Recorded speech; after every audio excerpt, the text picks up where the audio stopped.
Joining me now to discuss these latest developments and more is our panel of experts for today. I'm pleased to welcome to the show Brigadier General in the Reserves Relik Shafir, a former Air Force Base commander, and Ambassador Dani Ayalon, chairman of Silver Road Capital Group. Thank you both so much for being with us today. Just to start, Pete Hegseth has said some pretty threatening messages saying that Iran has made a grave mistake and retaliations have already come.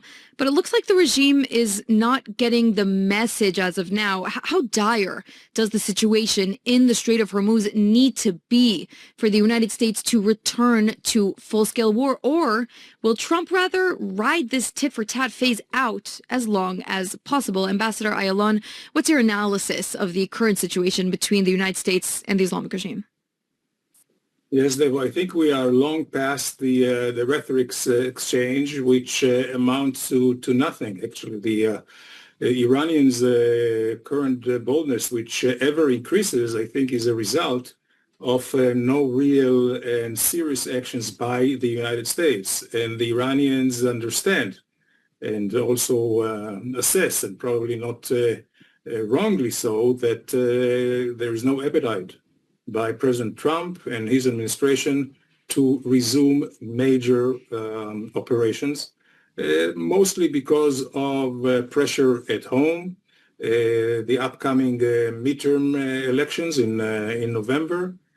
And we have seen that the Iranians are, experts at just playing brinkmanship, and they do it ever more aggressively. So in order to really stop it, I think deterrence should be, I would say, built on. And the only way to build on new deterrence is by hurting the Iranians where it really counts. That means infrastructures like bridges and maybe even energy facilities. Mm-hmm. And, Relik, do you agree with Ambassador Ayalon's assessment? Also, what can you add about the state of the U.S. military capabilities in the region? Are the regime attacks on American assets in the Gulf really hurting the U.S. military, or are they more symbolic at this point? Obviously, they do hurt the U.S. interests and bases in the area, but let's not be swayed by this fact, because most of the power that the U.S. has is from aircraft carriers, the 5th and part of the 6th Fleet, and their abilities to launch attacks on Iran is not interfered with seriously. So it's a decision by the United States. How much do they want to beat up on Iran? And is it really necessary to go for infrastructure and darken Isfahan and Tehran in order to bring the point home to most of the people who, except for their dire economic situation, are not seeing the war scenes themselves? The number of Iranians that lost their lives during this war is pretty low. Not to speak of the number of Americans. I think it's about 14. And so both sides have not lost a lot if you do a body count. If you do an infrastructure count, well, the Iranians have promised to attack refineries and energy infrastructure in the neighboring countries housing American interests and military. So the Americans have to think whether they want to go that manner, because it's a full-fledged war in that case, with a lot of repercussions on all the countries around. That doesn't seem to be part of what the U.S. is looking for. So it'll probably stay around the Bandar Abbas and along the coast, trying to hit targets that fire or stop the vessels at the Strait of Hormuz. So I wouldn't say that the situation is dire at this time, and they're still playing small war games in order to improve their political situation towards an agreement. That may continue until November. I don't think the United States is eager, or Trump is eager, to get to a full-scale war with the upcoming elections. So I think this will continue on and off for the next couple of months. Mm-hmm.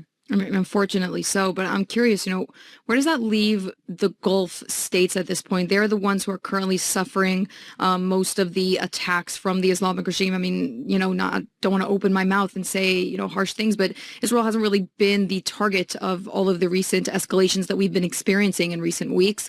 Israel's actually been relatively quiet. Now, when it comes to the regime attacking Israel clearly has a shared goal with the United States to, decimate the regime and to get rid of their nuclear program. When it comes to the Gulf states, although some of them may have similar interests, there's really a question here of what is it. Is the Islamic regime attacks on the Gulf states potentially hurting their relationship with the United States, or perhaps any prospects for any new Abraham Accords to be signed, considering how hostile the regime is being toward the Gulf countries? At what point do they draw a line and say, okay, we're done with this, we don't want to fight with Iran anymore? Ambassador Ayalon, do you think that such a situation could end up happening? Yes, theoretically, yes, Devo. I would say about the Gulf states, they are in a very abysmal situation. It's not that they are without any military capabilities, defense and also offensive, but they are very much afraid of using it, and much to the dismay and disappointment of the United States, that has invested billions of dollars and sold billions of dollars of military equipment to the Saudis mainly, but to other countries as well, which are on the receiving side of the blows from Iran, and they are not really doing anything. And this just encourages Iran to continue. I don't think it's by coincidence that the Iranians are not targeting Israel every so often, because they know they will get retaliation in a massive way. And this is not the case of the other Gulf countries. I would say in general, this tit for tat between the United States and Iran is playing to the hands of Iran. First of all, at home, this regime, very, very radical and ruthless regime, is getting more and more prestige, at least among the supporters of this regime, which are a minority of the Iranian population, but still, there is no meltdown, quite the contrary, when it comes to the regime supporters.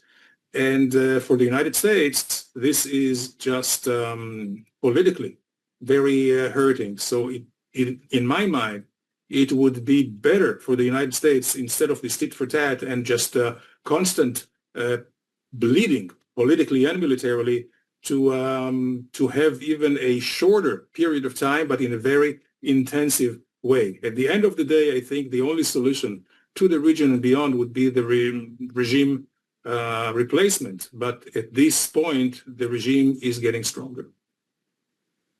And it also doesn't go to say that this whole tit for tat phase is also quite hurting Israel in this case scenario. And I think you make an interesting point that actually the regime is well aware that it's not attacking Israel because they know that retaliation will come. But there's a big military question here. Is the Israeli military, especially the Israeli Air Force, Relik, if you can answer this one, is it in the same position that we were before? Obviously, the precision, the dominance that the Israeli Air Force, showed us in the beginnings of, Operation Rising Lion and Roaring Lion and previous. So it's been quite incredible to watch, at least from the sidelines. Can we execute similar types of operations now today? Are we at the same capacity? And could it hurt Israel or actually benefit Israel if we were to join a sort of larger escalation? Relik, what do you think? Well, it really depends on if you run this scenario fast forward, where are we going to end up? Because obviously the Air Force can continue what it did beforehand. And I think we're belittling the United States capability to deploy its Air Force. It hasn't flown the B-2s with the heavy bunker busters since that famous raid last year. And the Israeli Air Force really is constrained in its targeting by the United States, such as energies, refineries, etc. So It will just add to the U.S. Air Force and Navy capabilities in that area. But it would also bring missiles to Israel. It'll also allow Israel to hit Hezbollah much stronger. But having said that, this will actually collapse the Israel-Lebanon conversations. And I fear that the Abraham Accords have all but being dismantled because the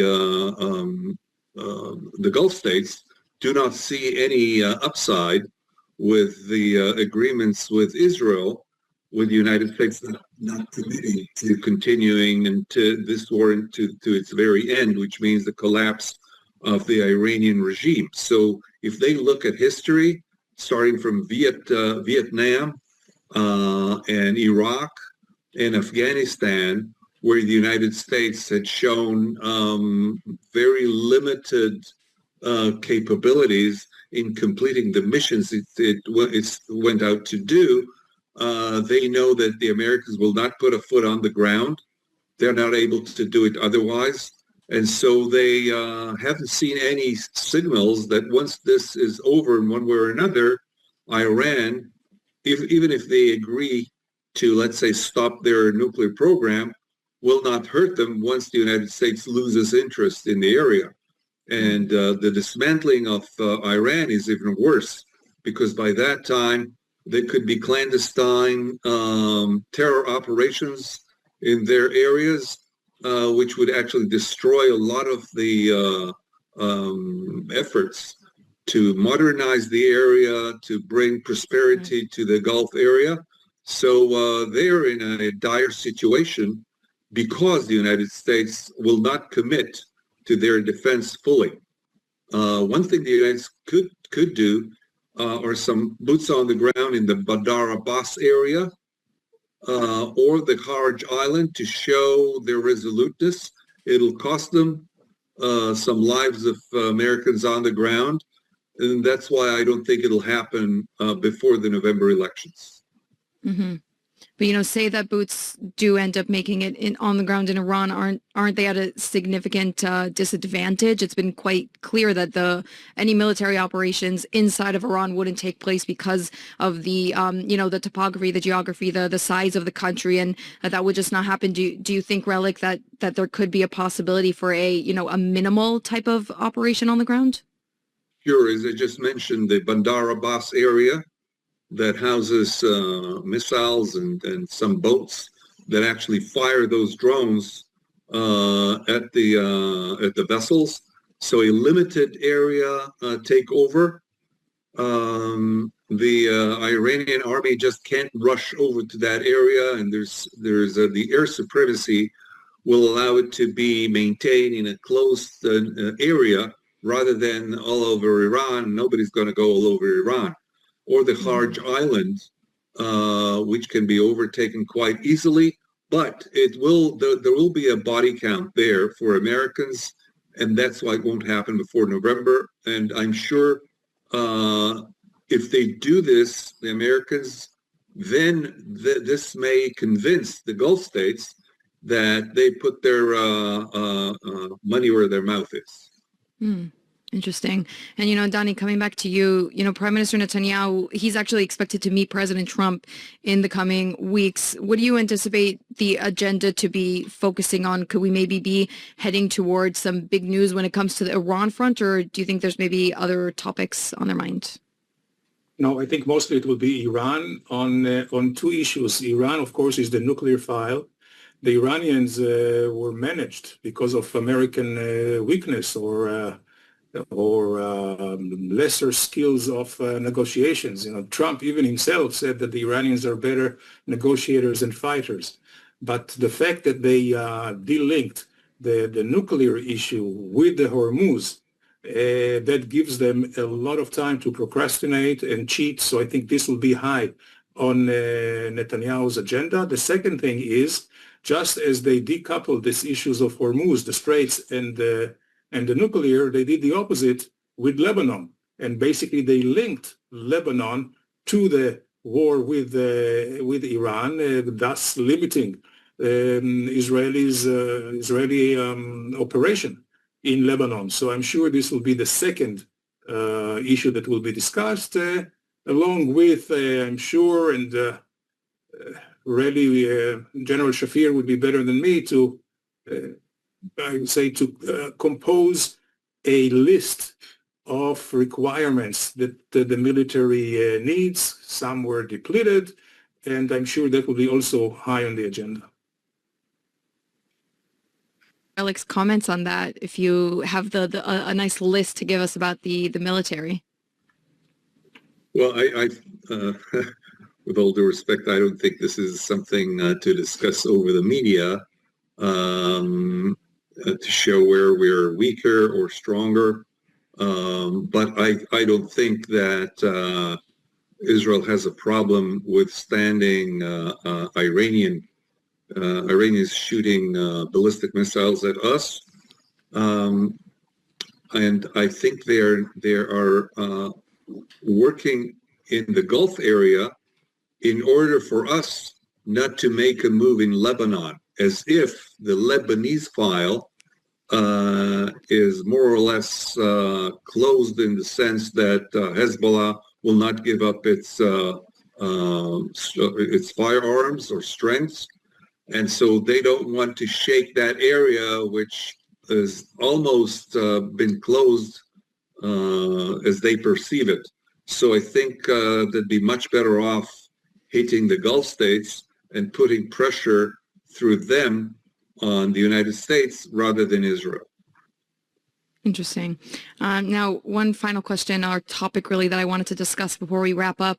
Following the unfortunate death of Senator Lindsey Graham, there's been a lot of talk, mostly on, social media, Twitter, X, and et cetera, about potentially investigating an Iranian connection here, considering how sharp the rhetoric coming out of the Islamic regime has been when it comes to not just Donald Trump and Prime Minister Netanyahu, but many other U.S., Israeli, even European leaders, officials, people involved. The poster that we aired earlier, Foreign Minister Gideon Sa'ar on there for some reason. It's very odd the way that they're sort of painting this picture that the Israeli and American leadership is a target for them. Is there anything to investigate here, an Iranian link to the quite sudden and quite tragic death of Senator Lindsey Graham? Ambassador Ayalon, what do you think? Well, I think that at this point we should not exclude any possibility, certainly following the Iranians' threats. And also we know the extensive net of terror that they deploy around the world, not just here in the region, but also in Europe, in Latin America. I don't know. I'm sure that the Americans will perform an autopsy on the Senator Lindsey Graham. I can tell you it's a really loss. He was a staunch friend of Israel. He was a great American. I have known him personally, and it will be very, very hard to replace him. Do you think that there is a figure that can step in and be the voice for the Jewish people in the U.S. Senate, quite like Graham? Well, at this point, I think unfortunately, they are not in large numbers as we used to in the past. For instance, Senator Lindsey and the late Senator Joe Lieberman, they reached over the aisle. One was Democrat, the other one was Republican, and they were just working day and night for Israel's security and for bolstering the U.S.-American relationship, knowing and understanding that a strong Israel is an interest, a vital interest of the United States. I hope many that are now on the second, third row will step up to the plate. And Relik, what are your thoughts on the, potential Iranian connection, the conspiracies swirling around? Do you subscribe to them or not? No, I think it's overstretched. He had a heart problem prior to this, and probably this is what took his life, his unfortunate death. And I wouldn't try to mess around with all these stories and trying to connect the different dots. Let's leave that to the fake news makers rather than the straight media. And also Relik to the intelligence agencies. Yeah, right. It's sure. at this point it is just speculation, but there is a really interesting topic here, considering the like I said, the rhetoric coming out of the Islamic regime, and we cannot ignore the past attempts to assassinate the American president Donald Trump. Also in that item that I read earlier of the new information being released by U.S. Ambassador Mike Huckabee about intelligence that helped foil potential attacks. We've just had another foiled attack at the the White House UFC event. There have been multiple attempts on Donald Trump's life. Is that something that Israel or the United States should start keeping an eye out for? Is there, Relik, do you think that there's a real threat here, whether we're speculating or not, and whether Iran is essentially connected to this, to the death of Graham? Is there a reason to be worried? I think we should definitely separate between barking dogs or speaking and doing. Terrorists usually, or acts like this, are usually done undercover, under the table, which would be undiscernible to as much as possible, and not straight out in the open. So I would say that this is part of the rhetoric, is part of the political game, and more so as we advance with the postmodern world, and the actual actions on the ground are usually under the ground or undercover. So I wouldn't connect those two and wouldn't take them seriously. Otherwise, we just lose connection with reality. So we should watch out not to be swayed. Yeah, words from the wise, and I think a nice way to wrap up this panel for today. It is unfortunately at this point just speculation. We'll just have to follow the developments and see what transpires. But I want to thank you both so much for coming on ILTV on the Hour. Relik Shafir, Dani Ayalon, thank you both so much for your time and for your analysis today.